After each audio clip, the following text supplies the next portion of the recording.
What up, good people? It's your boy, Let Scootaloo, and I'm here to talk about the final hit stop towards Stand and Deliver, NXT Roadblock. It's their theme show. It's their last themed NXT weekly episode in their last event until Stand and Deliver. The show opened up with a little vignette of Tiffany Stratton and her Tiffany Epiphanies. And, she was basically running down all of the events that were supposed to happen for tonight and everything. And basically, I'm keeping an eye on the championship match because I'm going to get next, fam. You know, she didn't say that like that, but you get the point.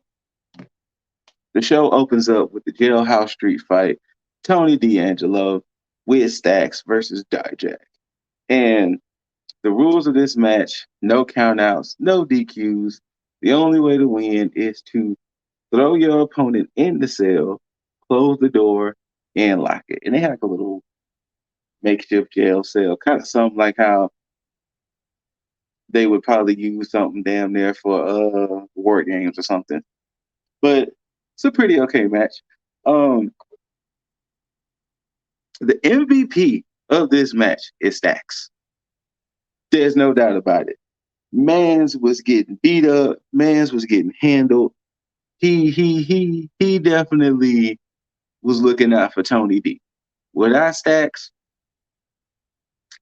Tony D wouldn't be anywhere. Um, there were some good moments dealing with the sale and everything, but basically the closing moments was um, Tony D was hit with the feast your eyes, and he was going to close the uh, jail cell, and Stacks dove in and got caught in the door. And what we did see to the other replay, he had a crowbar, and the crowbar, flew it to where Tony D could get it, and he started just beating the shit out of Dijak with that crowbar, and it led to him getting Dijak in. He kind of closed the door in his face, sealed it up. Tony D gets that fat dude, that fat dude. Shout outs to Creed and Wood. Creed and Wood, same person. Shout out to Austin Creed and Tyler Breeze, the fat dubs. Um, uh, then celebration. Tony got that dub. And then next up, it was a segment, Briggs talking to Kiana. Basically Briggs was saying, uh, uh, uh, Jensen misses you, just give him a call, holla at your boy, you know what I'm saying? Holla at your boy. He missed you. And she was being kind of sneaky conniving because whomever sent her flowers, she was trying to hide the card from Briggs.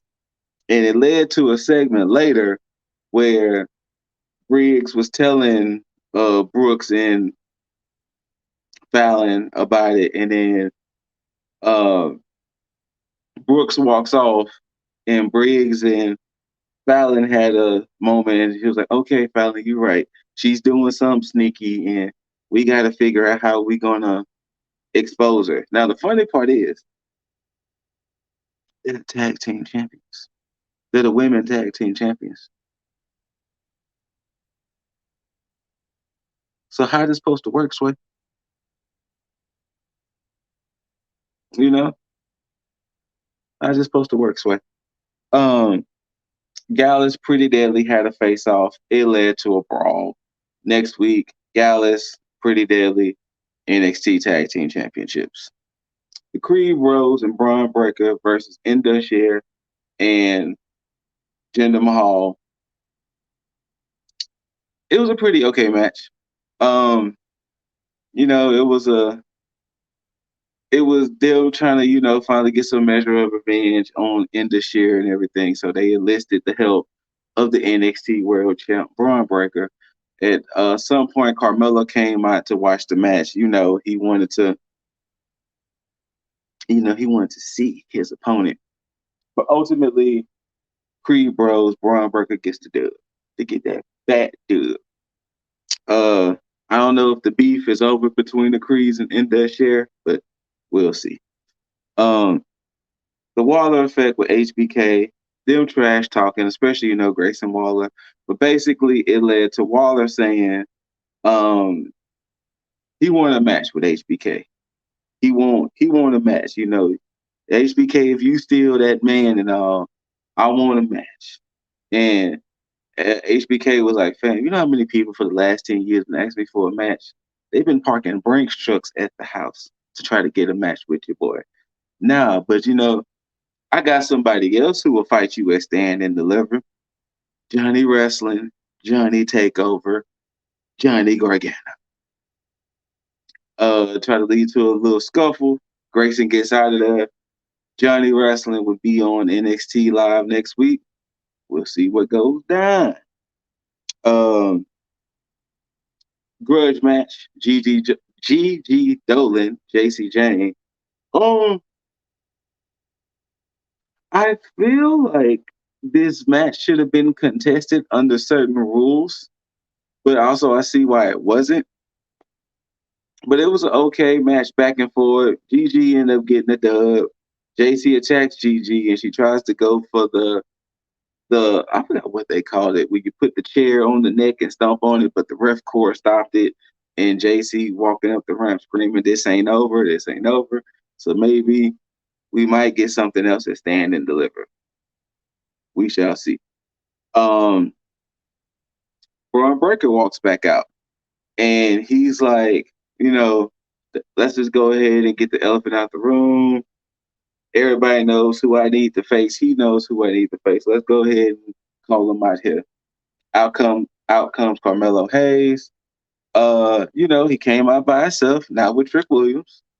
He wasn't as cocky, didn't have the bravado, but ultimately it led to them just agreeing that at Stand and Deliver, they're gonna go at it. And Melo don't miss. And Braun was like, bring it April 1st. We'll see what happens. It was a lot of bigging up and everything. So officially, Carmelo Hayes, Braun Breaker, NXT Championship, Stand and Deliver. Let's go. Let go. Andre Chase, Joe Gacy, grudge match. Thea Hill has been working on not trying to be so freaked out about Schism. Duke Hudson is getting more and more upset because they keep losing. Thea keeps having these little breakdowns, and Duke is getting a little tired of it. But ultimately, some distractions, it led to Gacy getting the dub. And Duke kind of had a blow up on Chase and Thea behind backstage. So, in the words of AOW, Authors of Wrestling, is Chase you in shambles? Main event time for the NXT Women's Championship. The Prodigy, Roxanne Perez, defends the title against the final boss, Mako Satomura. Pretty solid match. I guess assuming they went ahead and did this here, because I guess they feel Stratton and Roxanne could be a big draw for Stand and Deliver. Would be a tag video without the patented scoot yawn. So just graphics. Ain't gonna be no graphics, but scoot yawn. Ah. But yeah, pretty solid match between the ladies. Roxanne was taking punishment. She was going against the final boss, which, if it's not top 5, it's definitely like top 10 best wrestling nicknames. The final boss, that is an amazing wrestling nickname, by the way.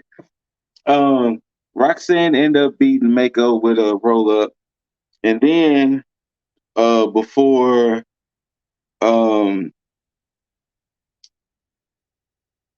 Roxanne gets the dub by a roll up. Mako was giving her the title, show of respect. She stands up Roxanne, and Roxanne passes the fuck out.